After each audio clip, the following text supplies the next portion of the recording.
Au fin fond de la campagne, là où les chemins de terre serpentent entre les arbres feuillus et où le chant des oiseaux est plus clair que n'importe quelle horloge, vivait une femme âgée nommée Jeanne. Sa maison était petite, avec des murs de terre et un toit de chaume, mais elle était pleine de vie. Elle n'avait pas de luxe, pas de décoration moderne, pas d'objets coûteux, mais elle avait ce qui comptait le plus, la paix, l'humilité et l'amour. Chaque matin, Jeanne se réveillait avec le soleil, ouvrait la fenêtre en bois et respirait profondément. Son jardin, entretenu avec soin, lui offrait des légumes frais qu'elle cultivait elle-même. Elle parlait aux plantes avec douceur, comme si elles faisaient partie de sa famille. Et dans le petit poulailler, sa plus fidèle compagne l'attendait.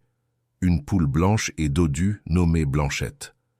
Jeanne n'avait pas de richesse, mais elle ne manquait pas de l'essentiel. Ses vêtements étaient simples, ses journées étaient calmes, et son cœur était rempli de gratitude. Elle ne vivait pas inquiète du lendemain, ni ne courait après ce qu'elle n'avait pas. Elle trouvait la joie dans le quotidien, le son du vent, le goût d'une tomate mûre, la compagnie de Blanchette. Les voisins disaient souvent que Jeanne vivait avec peu, mais si l'on regardait de près, on réalisait que dans cette minuscule maison habitait une grandeur rare, la grandeur de celle qui sait vivre en harmonie avec la simplicité. Et c'est ainsi que chaque jour commençait dans la vie de Jeanne, avec calme, but et une profonde connexion avec ce qui est vraiment important. Chaque matin, après avoir pris soin de son potager, Jeanne marchait d'un pas serein jusqu'au poulailler. Blanchette, comme si elle connaissait l'heure exacte, était déjà dans son coin habituel, calme et tranquille. Et là, avec la même constance que l'aube, Jeanne trouvait un œuf, un seul, ni plus ni moins. Elle le prenait avec délicatesse, comme si elle tenait un trésor. Elle le regardait un instant et disait toujours la même chose avec un doux sourire aux lèvres. « Un suffit. Merci, Blanchette. » Ce petit geste répété chaque jour était un rituel sacré. Il n'y avait ni hâte, ni désir de plus, seulement de la gratitude. Jeanne faisait bouillir l'œuf, le cassait avec soin et en mangeait la moitié à midi et l'autre le soir. Jamais elle ne se plaignait, jamais elle ne disait « pourquoi pas deux ?» Son cœur était déjà plein. Parfois les enfants du village demandaient « Madame Jeanne, vous n'aimeriez pas avoir plus d'œufs ?» Et elle répondait calmement « Plus, pourquoi faire? Cela me suffit. Cela me nourrit et me rappelle la chance que j'ai de l'avoir. » Pour Jeanne, cet œuf était plus qu'une nourriture. C'était un symbole d'abondance dans la simplicité. Chaque jour était un nouveau cadeau. Elle n'avait pas besoin de compter les richesses ni de faire des plans pour avoir plus. Elle avait découvert un secret que beaucoup oublient.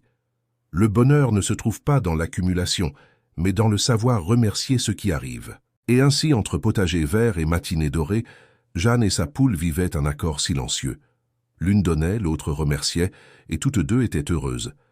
Jeanne plaçait la moitié de l'œuf sur un petit bol de riz avec des légumes du potager. C'était un repas simple, sans assaisonnement luxueux ni recettes élaborées, mais pour elle c'était un festin.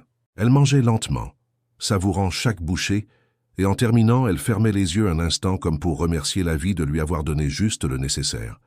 Elle gardait l'autre moitié de l'œuf avec soin, couverte d'un linge propre, comme on protège quelque chose de précieux. Elle dînait avec la même humilité, sans penser à ce qui manquait, mais en célébrant ce qui était là. Jeanne avait appris avec les années que le véritable contentement ne naît pas d'avoir beaucoup, mais de savoir jouir du peu. Dans un monde qui semble toujours courir vers le plus, elle avait décidé de marcher dans la direction contraire. Tandis que d'autres rêvaient de poulaillers pleins ou de marchés abondants, elle trouvait la plénitude dans son petit bol, dans sa demi-portion. Certaines personnes du village, en la voyant, étaient confuses. Comment pouvait-elle être si sereine avec si peu? Certains avaient même de la pitié, mais c'était parce qu'ils ne comprenaient pas. Ils ne savaient pas qu'il existe une joie silencieuse qui jaillit lorsque le cœur cesse d'exiger et commence à valoriser. Cette nuit-là, comme toutes les autres, Jeanne s'assit devant la fenêtre à la faible lumière d'une bougie et mangea sa deuxième moitié. Dehors, le monde suivait son rythme effréné, mais à l'intérieur de cette humble maison, la paix régnait car y vivait quelqu'un qui avait choisi d'être heureux avec ce qu'il avait. Un jour, en entrant dans le poulailler comme toujours, Jeanne remarqua quelque chose d'inhabituel. Blanchette était particulièrement agitée, faisant de petits sauts et caquetant doucement, comme si elle voulait dire quelque chose. Jeanne s'approcha caressa ses plumes, et en regardant dans le coin habituel, il y avait non pas un, mais 2 œufs. Jeanne cligna des yeux, surprise. C'était la première fois que cela arrivait. Elle prit les œufs avec douceur et resta silencieuse pendant quelques instants. Elle sourit, non pas pour la quantité, mais pour la merveille du changement inattendu. En arrivant dans la cuisine, elle les posa sur la table et, comme toujours, parla à voix basse. « Merci, Blanchette. Aujourd'hui, tu nous as donné le double, mais un seul suffira quand même. » Elle n'eut pas besoin de réfléchir longtemps. Elle cuisit l'un des œufs pour elle-même, comme d'habitude, et enveloppa l'autre dans un petit morceau de tissu, se dirigeant vers le village. Sur le chemin, elle rencontra un jeune homme portant du bois. Il était en sueur et son estomac gargouillait. Jeanne lui offrit l'œuf sans rien dire de plus. Il la regarda avec de grands yeux, surpris par le geste. Elle sourit simplement et continua de marcher. Cette nuit-là, Jeanne écrivit dans son vieux carnet aux couvertures usées « Aujourd'hui, j'ai reçu le double, non pour avoir plus, mais pour donner plus. L'abondance ne change pas mon besoin, mais elle peut soulager celui d'un autre. » Et avec cette réflexion dans le cœur, elle se coucha tôt en écoutant le chant doux des grillons, tandis que Blanchette dormait tranquillement près du poulailler. Le lendemain, la nouvelle que Blanchette pondait désormais 2 œufs commença à circuler dans le village. Certains voisins s'approchèrent avec curiosité, d'autres avec des propositions. L'un dit « Madame Jeanne, vous pourriez vendre ces œufs au marché. Ils paieraient bien. » Un autre ajouta « Si vous en gardez quelques-uns, vous pourriez ouvrir votre propre stand. Imaginez les œufs frais de Blanchette, vous deviendriez célèbre. » Jeanne les écoutait attentivement, sans interrompre. Elle remerciait les suggestions avec un sourire aimable, mais son cœur ne vibrait avec aucune de ses idées.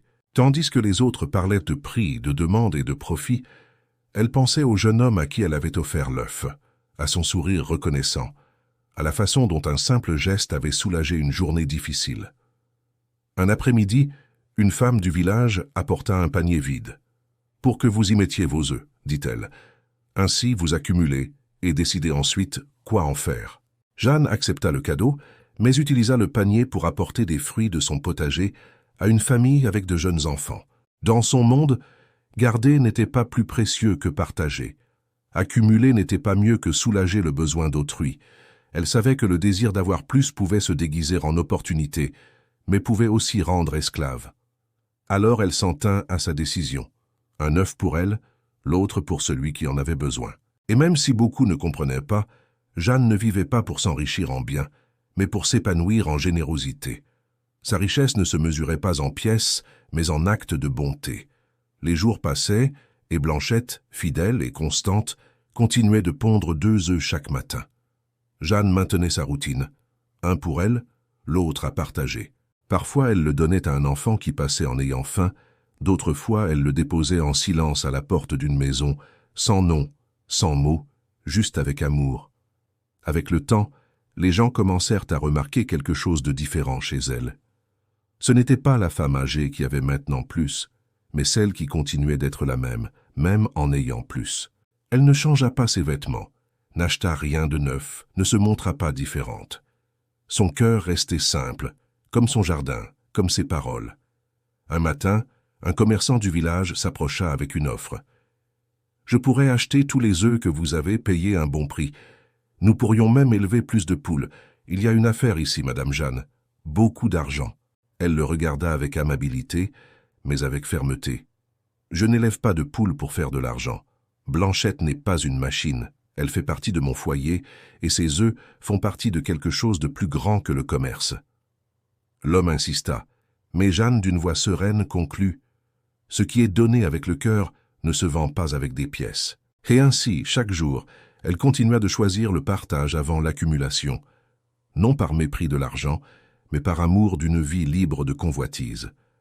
Car dans son âme, elle savait que donner sans rien attendre en retour était le chemin le plus direct vers un bonheur durable et véritable. Un matin, le ciel se leva lourd, couvert de nuages sombres qui avançaient lentement depuis les montagnes. L'air sentait la terre mouillée avant que la première goutte ne tombe. Jeanne, assise sur son porche en bois, observait l'horizon avec calme. Elle savait ce qui arrivait.